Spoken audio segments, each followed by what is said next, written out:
Thank you for inviting me to this event. I'm here to speak about a book called The Flip, which in the American edition is subtitled Epiphanies of Mind and the Future of Knowledge. And that's really what I want to talk about. It came out in 2018.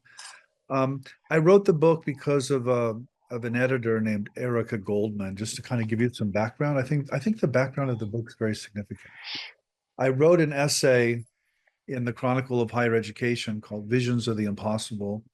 And it really dealt with what I think most people think of as paranormal phenomena, precognitive dreams and telepathic experiences and near-death experiences, this kind of thing. And I wrote it in what's essentially the New York Times of the higher educational world. And Erica described herself as skeptical of all of these materials, but she couldn't find anything in the essay she could disagree with. And so she pushed me to write this book, which I wrote. I wrote for her. It has 5 chapters, and it kind of goes through where I think the philosophy of mind, or where lots of people are saying now about consciousness, where it's at the moment, and how paranormal experiences are really relevant to this area. And so that's why I wrote the book. And I also wrote the book because it's about scientists and engineers and medical professionals, by the way. My students at Rice University are primarily STEM. They're not studying history or philosophy. They're studying science or technology or engineering or mathematics. And it took me a while. I've been here since '02, so I've been here 22 years. It took me a while to realize that if I use a lot of classical religious texts, these young people immediately dismiss them because they say in their head something like, well, so and so didn't know their science or their evolutionary biology or their physics. And so they say these ridiculous things. And so what I did in The Flip is I called on computer scientists and engineers and physicists, and I showed that they have the same kinds of experiences. It doesn't matter. It doesn't matter whether you live in the 14th century or the 21st, or now the 21st, I guess. People still have these sorts of experiences, and people still can think with them.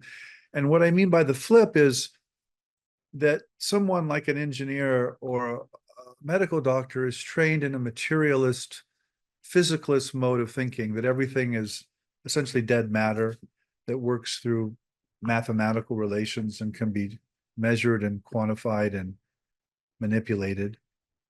And they have some kind of experience. It might be on a psychedelic, it might be a near-death experience, it might be that their sister just telepathically knew instantly when they were in an accident, but something in their lives flips them.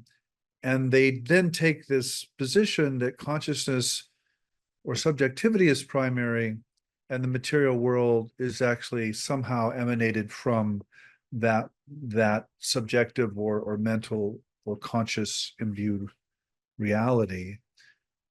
And they realize that their science and engineering doesn't suffer at all. In fact, it might get better. So they realize that the science or the engineering is not the same thing as the philosophy of materialism, to kind of put it in a nutshell.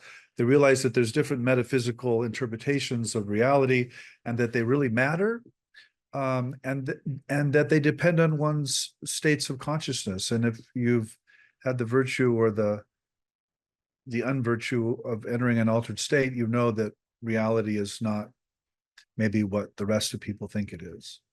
And that's really the basis of The Flip. What I want to do today is I want to read you a very short paper. And as I think some of you heard me say earlier, I learned early on in my career, like 30 years ago, to read papers and not to talk like this, because I want to put some certain ideas on the table. And so I'm going to just read you these 4 or 5 pages, and then we can open it up and have a conversation with Daniel and everyone who's online here. Okay, so let me put these ideas on the table, and then we can talk about them. These are essentially bets or wagers that I learned to call them. In other words, they're hypotheses. I do not have certainties. There is one very general ontological or metaphysical wager about what reality is like. And then there are four more specific ones that are more speculative and perhaps for some of you a bit more wild.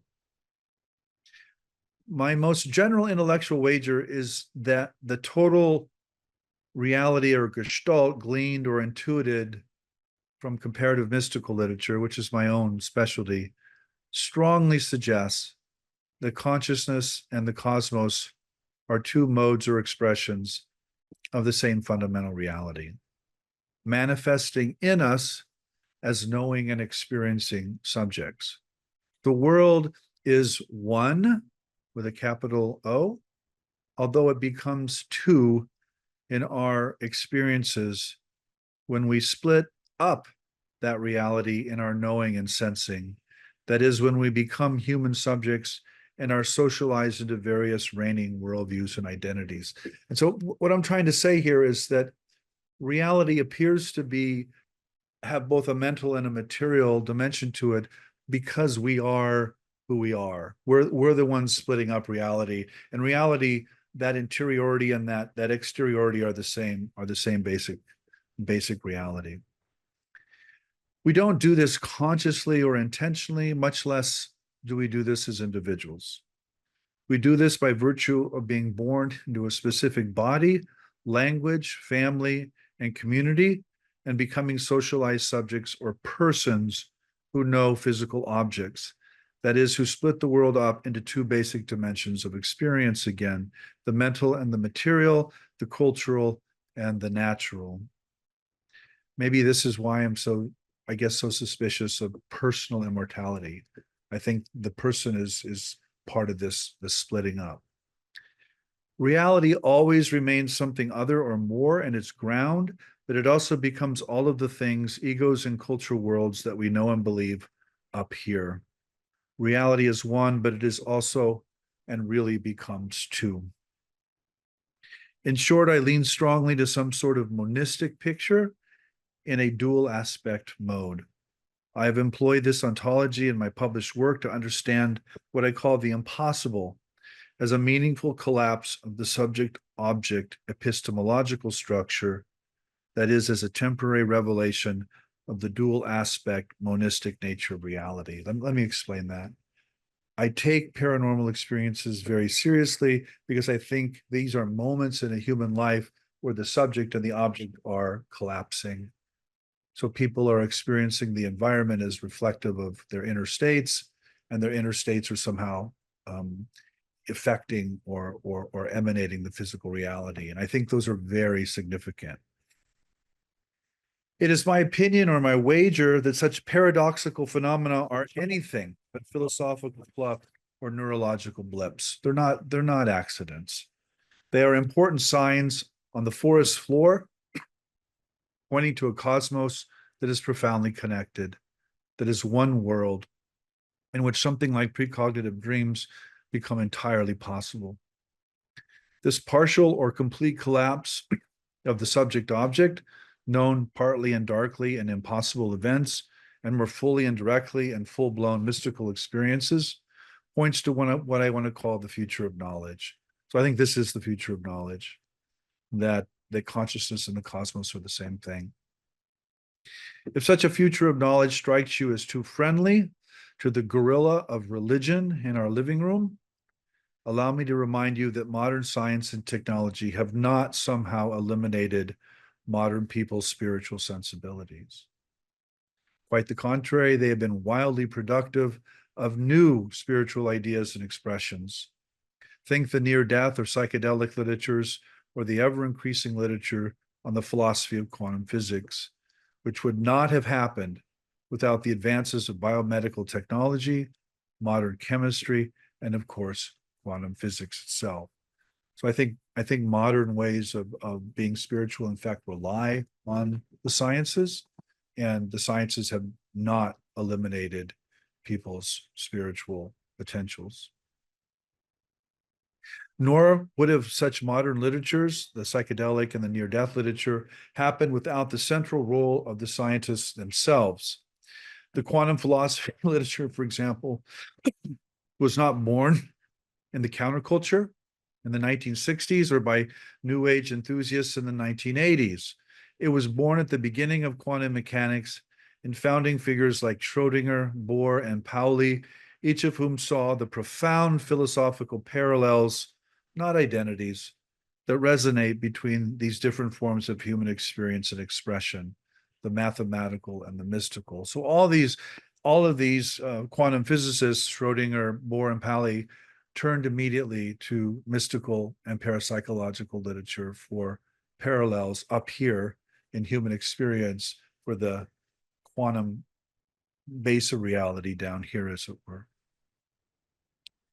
The religious imagination and its powers then have always been at work behind the secular scenes within a kind of esoteric history of science, a forbidden science, as the computer and information scientist Jacques Vallée has named the venture in his published journals. It is time to acknowledge this fuller history of science, science not as imagined or proclaimed by a few elite dogmatic physicalists, but is actually practiced and lived on the ground and in the metaphysical closet. It is also time for the humanities to adopt much more radical modes of historiography and human being, models that are in tune with what we are currently suspecting about the nature of space-time, that it can be bent and curved, even turned back on itself, that time does not flow in just one direction. Can you imagine what a writing of history that took precognitive phenomena as historical facts might look like? Can you imagine what we might look like? I pretend no pure objectivity here. Indeed, for philosophical reasons I have already hinted at, I would deny both the autonomy of a purely objective material realm and consequently the ideal of objectivity as such, as an adequate final stance. I don't actually believe in pure objectivity. Objectivity is a half-truth, so is subjectivity.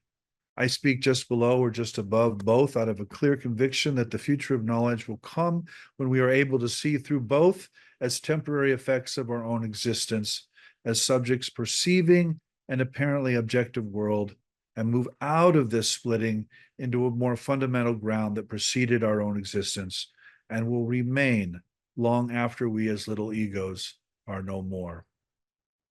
The face we had before we were born, to invoke a Zen riddle. My present thought spins out of this double denial of the subject and the object as it takes up the faceless face of the paradoxical impossible, understood now not as some kind of superstitious detritus to leave behind, much less as the stuff of tabloids and rumor, but as a temporary collapse of the subject-object split that we and the physical universe seem to be.